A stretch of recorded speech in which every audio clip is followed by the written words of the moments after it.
Welcome back, students. Last week we drew a still life that was a fruit bowl. This week we are going to color it. Now, if you use a black marker to do this, you may have to redo. If you use a black crayon or pencil, then you're fine. We are going to use some markers today. Washables, the better. Do not use Sharpies or anything like that. It will not work for this magic trick.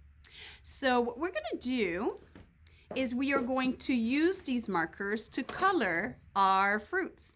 We're not going to color all of it. I'm going to show you how we're going to do this, okay?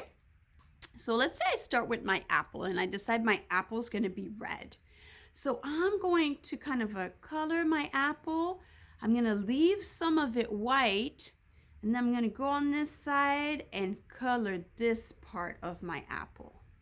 Okay, maybe this apple here in the back is going to be a green apple instead.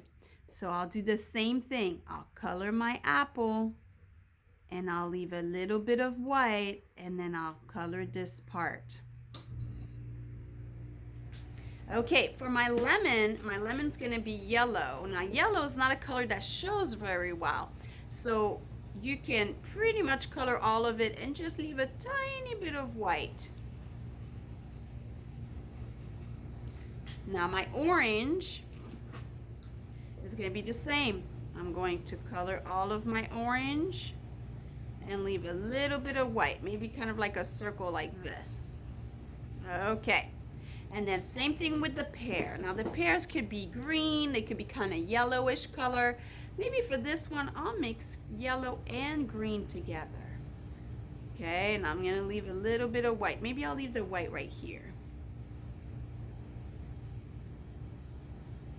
Okay, and let's add my yellow, so it's a light green. Okay, there we go. Now for the bowl, I would like you to create a pattern. Now a pattern is something that repeats itself. So it could be stripes, or it could be different shapes, different types of lines. So maybe this one, look, I'm gonna do stripe, stripe, maybe a line of dot, stripe, stripe. What would go next? That's right, a line of dot. And stripe, stripe. There we go. And maybe the bottom I could just color all of it with my purple. Okay, I'm gonna start showing you how magical this is going to be today. So you're going to get a cup with water and a paintbrush. And you're going to use this water and go right on top. Look how cool this is. I just made paint. It's like watercolors. Okay, I'm gonna go to the apple here in the back. Wow, look how cool that makes it look. And the reason why we're leaving a little bit of white is so that we can have a lighter green or a lighter, oh, look, there's some green coming in because I touched this. Oh, well, my lemon's going to be more like a lime maybe. The reason why I left a little bit of white is so that it could create a lighter color of red. Okay, so that talks about our color value. So I'm using this to create color value. Wow. Okay, here we go. Now I'm ready for my bowl. See how I'm like going around and touching all of the lines, but I'm spreading it with the water. Once your paintbrush gets too dry, get some more.